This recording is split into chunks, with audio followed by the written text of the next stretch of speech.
You probably have known him before as the primary author for Darngrim, the patch analysis tool. He currently works for Microsoft in their malware protection center, and we're going to talk about VM instrumentation. Yeah. So please give a warm round of applause.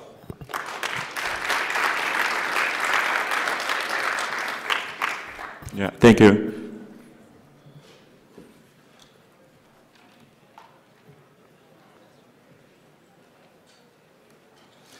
So actually you can download the slide from this link. So if anyone is interested, yeah, you can just write down.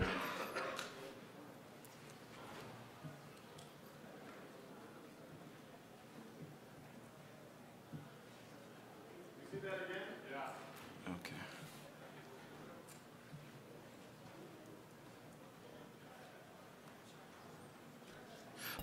Also, you can find this from the ShmooCon tag from the Twitter. So I just posted this morning, so you can find it.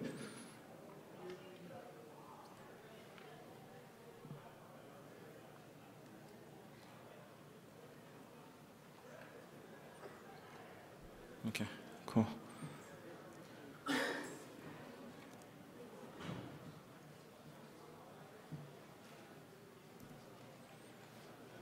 So this is about AVM and AVM security and AVM instrumentation. So before that, maybe not so sure how many heard about AVM. So just one, anyone, two. So actually this is the acronym for ActionScript virtual machine. So probably you guys all know about ActionScript, right? So this is the VM that will run the ActionScript bytecode. So to understand what AVM is, maybe we need to look into the format of flash file. So the flash file consists of header and tags. The header has some signature and version number, the length field, and it has tags. And the tags has individual data. It has a type, length, data structure. So each type has its own format. So from all the formats, one of the type is number 82. And this tag contains AVM2 bytecode. So not all flash files contain this tag, but some flash files that has some actions and some flash files that has been compiled with the ActionScript will have this tag. So what is AVM2? There are multiple versions of ActionScript, and the latest one is ActionScript 3, and AVM2 is that the virtual machine that runs ActionScript 3 bytecode. And the previous virtual machine actually used some kind of interpreter model. So every time the bytecode is run, it will interpret every instructions every time. So it was kind of slow. So they improved that using JIT. So probably you guys all know about JIT technology, right? So this is just-in-time compilation thing. So when the virtual machine reads the bytecode, it will actually dynamically generate the native code on the heap. So actually this thing sometimes creates some potential security risks. So there are some known vulnerabilities with JVM before. So JVM is much popular than AVM. So there were some known vulnerabilities before. So this is not only about AVM, but kind of AVM vulnerabilities are kind of very interesting. So the weird thing is that since 2010, we observed a lot of AVM2 attacks appearing from the internet. So that's very weird. So usually that was, all the attacks are caused by 1 byte fuzzing or that kind of stuff. So they were probably they don't understand much about that AVM, but they were doing just all those, what is that, 1 byte fuzzing, just changing 1 byte from the flash files and running it from the flash player. And if they observe some kind of crash, then they make some exploit out of that. So I'm not so sure they really understand what is going on, but they see some crashes and they make using some heap spraying and they make the exploit. And it was very, very successful. So the problem is that just like I said, all the software has the vulnerabilities, and this AVM is software, so virtual machine should have some vulnerabilities. And these vulnerabilities are not like a user. They are not just buffer overflow, or they are not just heap overflow. They are kind of very, very complicated like vulnerabilities. So just understanding the vulnerabilities are very, very difficult, actually. So, and debugging the vulnerabilities are not easy.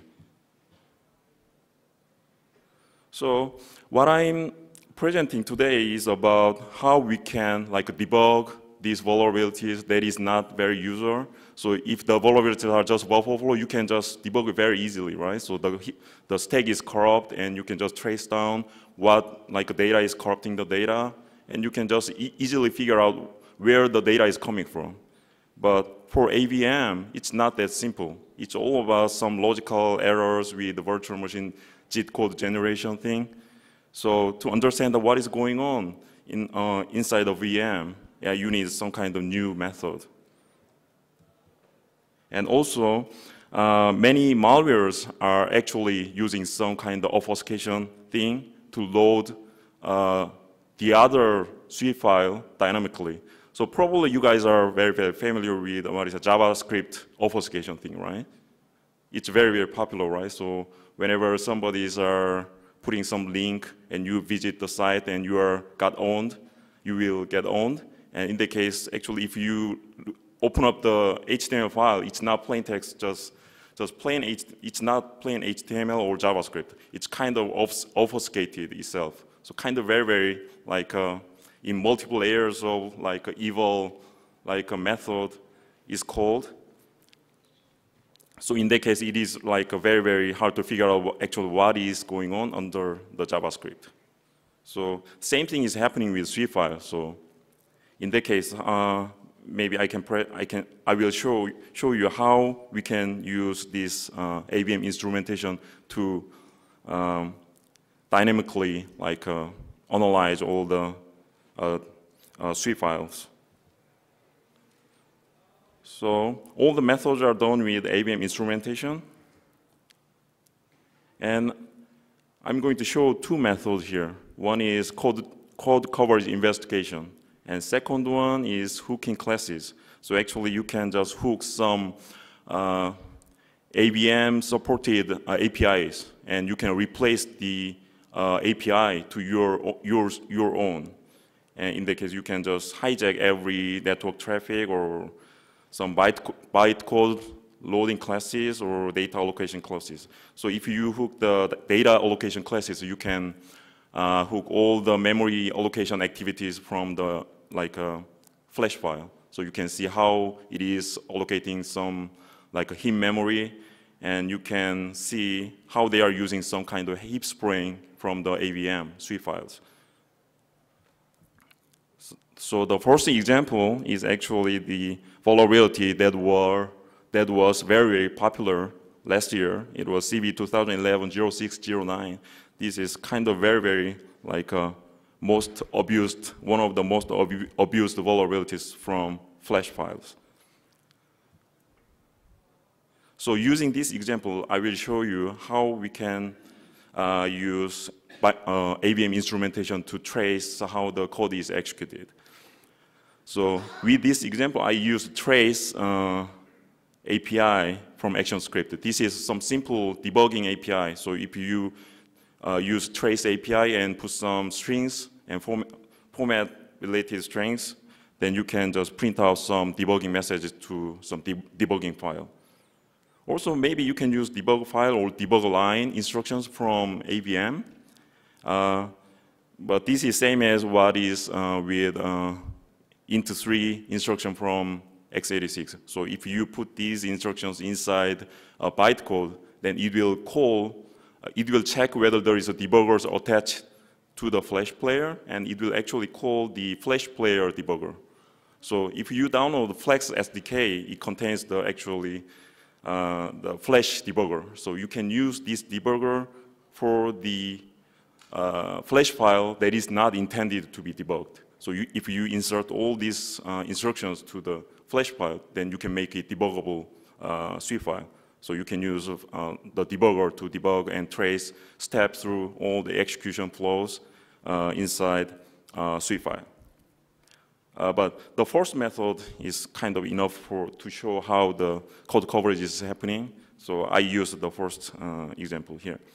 So before that, we need to understand what is the CVE-2011-0609 looks like. So the purpose of showing these vulnerability details is not to make you guys to understand what it is, because these details are very, very complicated. I don't expect you guys 10 minutes or something. So I'm just showing this to make you guys realize how it is complicated to understand and debug all these kinds of vulnerabilities. So the essence of these vulnerabilities is some instructions are created to work with object type A, and somehow object type B is passed to that instructions. So the GTA, the native code, is actually meant to be processing some type A object. And actually the control flow is actually passing some type B object to that, like a GT code. In that case, the type confusion is happening, right? So in that case, it's totally like processing some wrong object. In that case, it's like calling some method. When it's calling some method, actually it's accessing some data field maybe, and it makes like a call to somewhere in the memory that is not intended to be called. In that case, it will combined with heap spraying or git spraying, then it will make the code execution possible. So this is a diagram that shows what is happening. The left side diagram shows the original bytecode control flow. So if you can just open up all these bytecode using all the flash tools, there are a lot of flash disassemblers or decompilers. So you can just open up the original bytecode. So actually this attack file was generated from some valid, just normal C file from the internet. So the attackers just downloaded the file from somewhere. So they are just gathering some sample files, and they were doing some kind of 1 byte fudging. So they were just changing 1 byte and see if it is crashing. And they were just repeating them for maybe a few months or a few years. And they just found that if you just change 1 byte from this function, from the basic block B, so if you change just 1 byte from that jump instruction, you make that basic block to jump to between A1 and A2. So originally B was jumping to C and the C block, right here. The left side, it was jumping to C block. But if you change 1 byte from basic block B, it will make the jump goes to between the A1 and A2. It will split the A block, basic block A to 2, A1 and A2. So some kind of control flow, tweaking is happening here. So actually, if you look at the bytecode itself, this bytecode disassembly was generated by some tools that our internal tool. So actually, we are using IDA, and we made some IDA plugin to disassemble all the bytecode. So left side is the original control flow. So this is kind of very, very abstract view, and this is the real disassembly from the real malware. So the left side is acquired from the original file that used for fudging, and the right side was taken from the malware. So if you compare the left side and right side, there is only one difference. So the B block was actually jumping to the middle block, some big block there. But if you look at the right side, the B block is almost same except the jump instruction. So the jump instruction is jumping to A2 block, just changing 1 byte. So new control flow is generated here. So you can actually dump all the zip code is generated inside the heap memory. So during the execution, actually, you can take out the heap memory and you can disassemble the heap zip code from IDA. And the view from the picture on the right side is the actual disassembly code from that G code. That is like generated from that original bytecode. So the original bytecode are generated like that form. So if you look at closely, they have some similarity in the form of the control flows and everything. They are not exactly the same, but there are some rules and a lot of optimizations happening there. So they are not exactly one-to-one match. But if you look at that, you can figure out, oh, actually it's calling some dynamic method from some object. You can figure it out. So this one is acquired from the original file. And this one is from the mutated file. So if you look into this, the left side is the original bytecode, and right side is the generated bytecode, generated native code, x86. So if you look into this, the actual form, the representation of the native code is kind of like changed a lot. Like if you compare this to this, just one control flow change makes the G code like kind of like a messy or whatever. So actually this makes all the like a crash happening. So if you debug all these things from WinDebugger, you can see that actually the crash is happening inside the A2 dash block from the right side, the picture on the right side. So this is the summary of the vulnerability. So from the actual code was generated based on path B from this picture. So there are A2 basic block is getting 2 control flows, right? 2 incoming control flows, B and A1. Actually, the JIT code is generated from the path A there. So 8 code is generated based on the data type that is passed from basic block B. And the type is COM, GrainSock, core, simple timeline type. And A2 JIT code is actually processing that type. But actually when the sweep file is loaded, the control flow comes from A1. So A1 is passing totally different data type. And it makes the crash happening. And you can use this vulnerability to execute some like a code combined with heap spraying.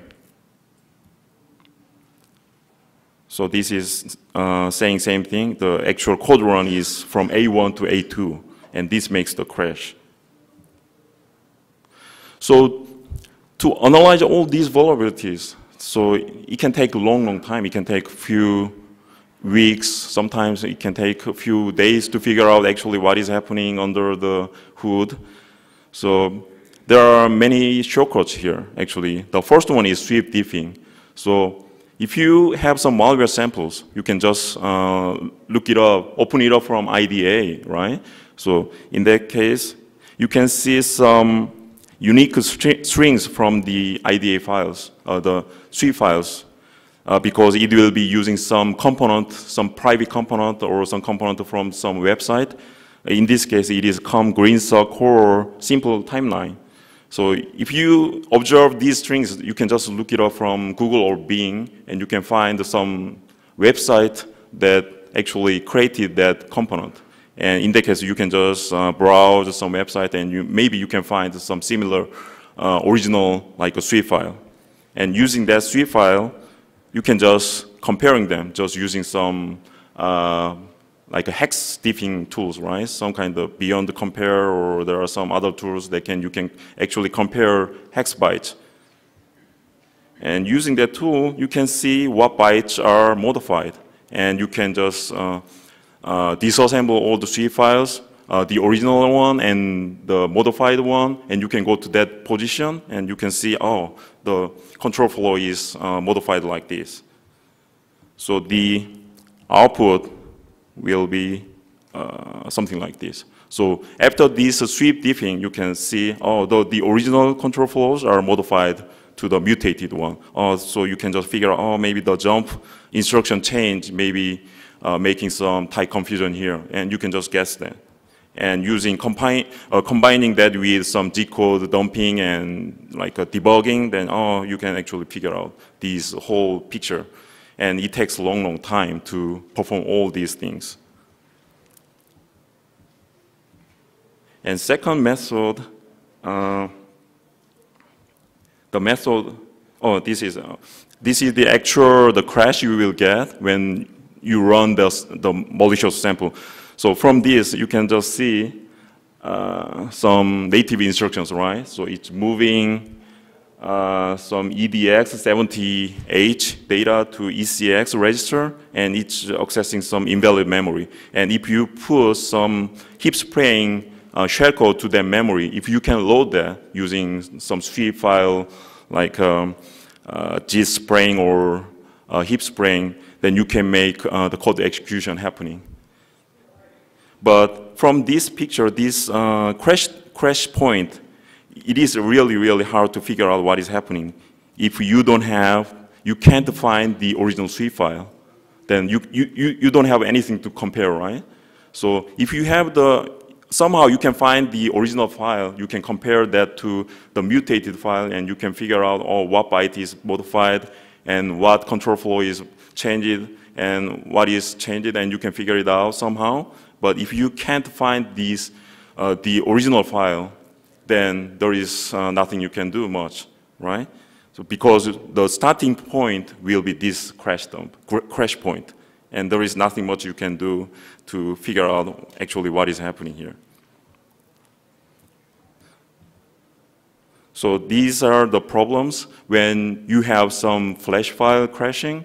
It is extremely hard to figure out what is happening if you can't find any original samples. So the attack began maybe 2010 or maybe before. They just used some files from the internet. They just mutated it, and they just used it for the real attack. So it was really, really easy to figure out what was happening, because you can just search some unique strings, and you could find the original files. But these days, they make their own samples. So they find the crashes, maybe they do some more analysis, and they create their own POC file. So in that case, you can't find the original file because the attacker only has that original file.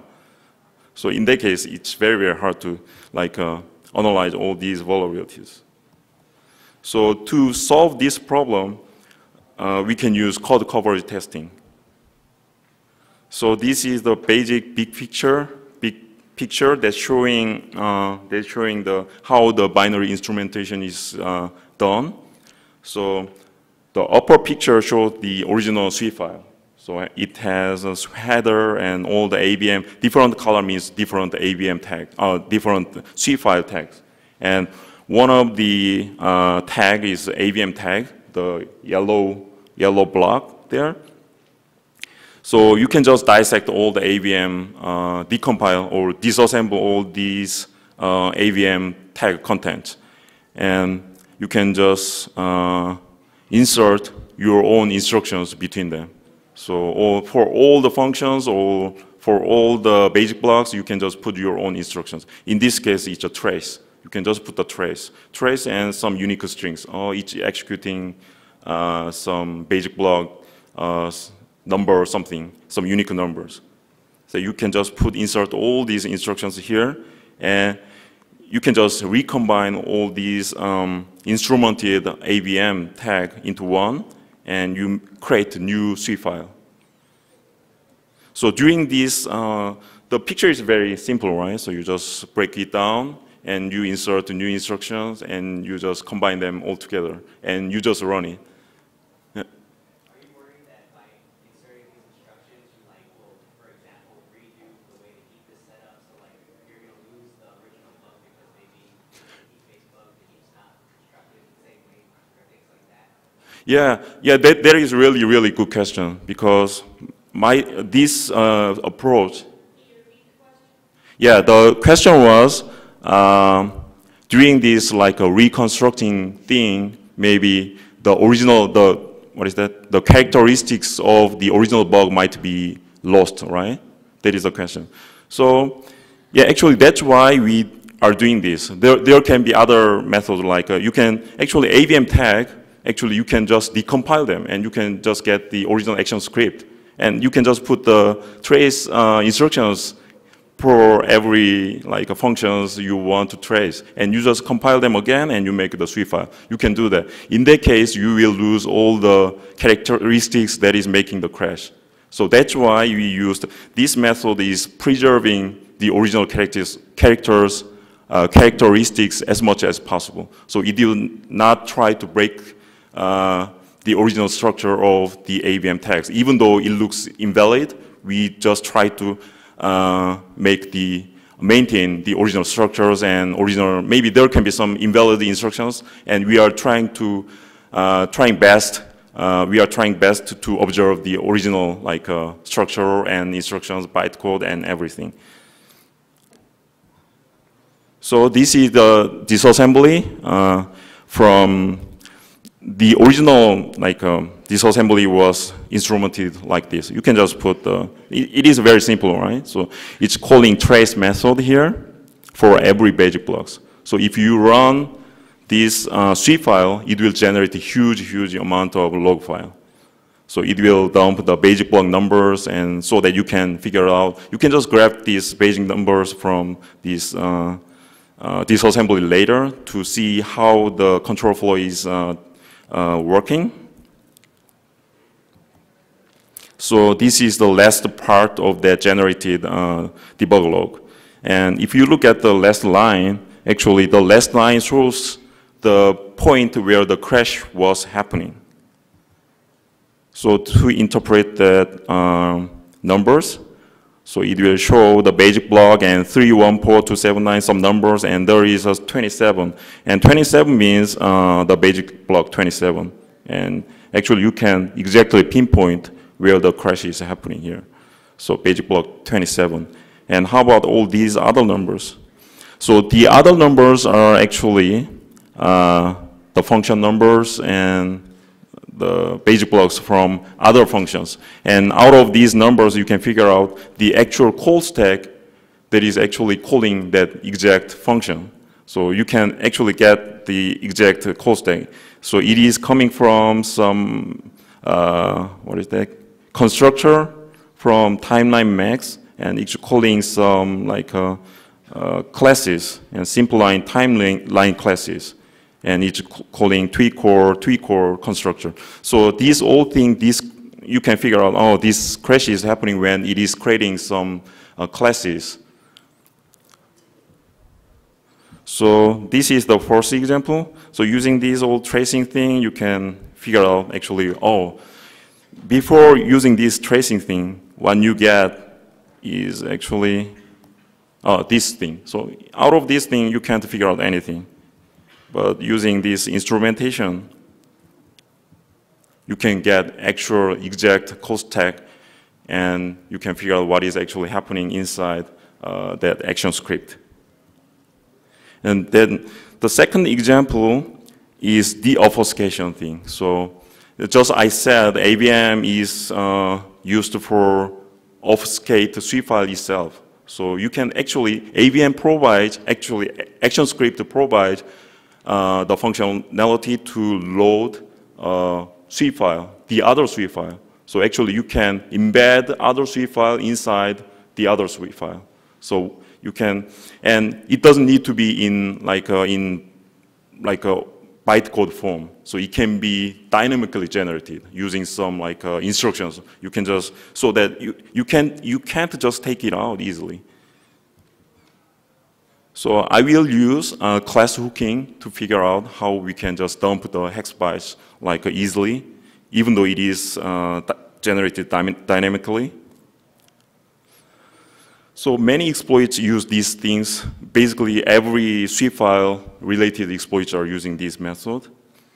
And I will use CVE-2011-0611 vulnerability. This one is also very, very popular one. So the other one and this one is the most popular vulnerability from 2011. So this is the structure of the exploits. So they are usually delivered through some container. And the container file contains the layer 1 sweep file. And it contains layer 2 sweep file. So layer 1 is loading layer 2 dynamically. And actually layer 2 has some vulnerabilities inside it. So it will trigger the vulnerability. And the payload is generated from layer 1. So layer 1 will do all the G-spraying or heap spraying thing. And layer 2 will trigger the vulnerability. And it will make the code execution happening. And all these sweep files is just one sweep file. And it will be contained inside maybe PDF file, or sometimes it's Excel file, because there is no organizations that is allowing just sending sweep file to some mail account, right, these days. So they are just putting that inside some Office file, because you should allow Office files or PDF files. So that's why they are putting all these inside some containers. Or maybe you can just load these from some website. So you just put all these to some website, some sweep file, and just you pass the link and user clicks it, then you are just owned. So this is some picture that is actually showing how maybe, yeah, it can be very interesting picture, because I just got the idea when I was watching some documentary about World War II. So I was like very, very surprised. I was just wondering how to ignite the nuclear bomb. I was, maybe there can be very, very complicated method, but the method was like very, very simple. The nuclear bomb has some payload, right? Some nuclear materials. And the blue box contains the explosives, the bomb, some bomb, TNT or whatever. I'm not so sure, so I'm not like an expert in this field. So it has some explosives inside, and the blue box and the payload is connected through some pipeline, and there is a bullet inside the pipeline. So when the explosives are exploded, it will make like a lot of force energy, right? So it will make the huge velocity to the bullet, and it will make like a high-speed movement, and it will hit the payload, and it will make the all these nuclear thing happening. So this is same in sweep file. So layer 2 sweep file, it will trigger the vulnerability. So it will crash, it will make some embedded memory access happening. And actually that will just hit some heap spraying payload inside the memory, and it will make all the execution, code execution happening. So this is the most simple example that contains that layer 2 sweep file. So you can just open it from the sweep file from the hex editor and just look for FWS, because there is a signature for FWS file, right? Sweep file. So if you read it in backward, it's SWF. So FWS and SWF. So just search for FWS or CWS, because they are the signature string for magic string for sweep file. So if you can find it, you can just take out that part to another file, and it is just sweep file. So you can just take it easily. This was happening like 2 years ago, but it's not anymore like this. So the other form is like using some strings. So push string is the instruction from AVM. So inside the AVM, it's pushing some like just ASCII string. So it's not in this bytecode form. But these are like just ASCII string. So you can just search for 465753, this string inside the sweep file. Maybe you can find these instructions or this sweep file, second layer sweep file. So this is saying same thing. So this is what is happening now, actually. So can you guys figure out what is happening here? So instead of pushing the string, it's pushing doubles and integers. Actually, double is 8 bytes, and integer is 4 bytes. So actually, if you combine all these bytes that is pushed to the stack, actually they are like they are actually sweep file. So they are splitting all the sweep file into like 8 bytes and 4 bytes, and they are pushing it to the stack instead of using that simple one-line string. So in this case, maybe they have some obfuscation, more obfuscations are happening there. So maybe it will be really, really hard to take out the original sweep file. So if you look down, actually it's using some kind of encryption method. So here, so it's calling encrypt. Actually what it is doing is decrypting or decoding, but they are just using wrong name here. So it is the string that is pushed to the stack is not actually the sweep file itself, but it is in kind of encoded format, kind of using XOR or whatever. So it's calling encrypt, and after that, actually it's loading here, load bytes here. So it might be so small. So it's load bytes.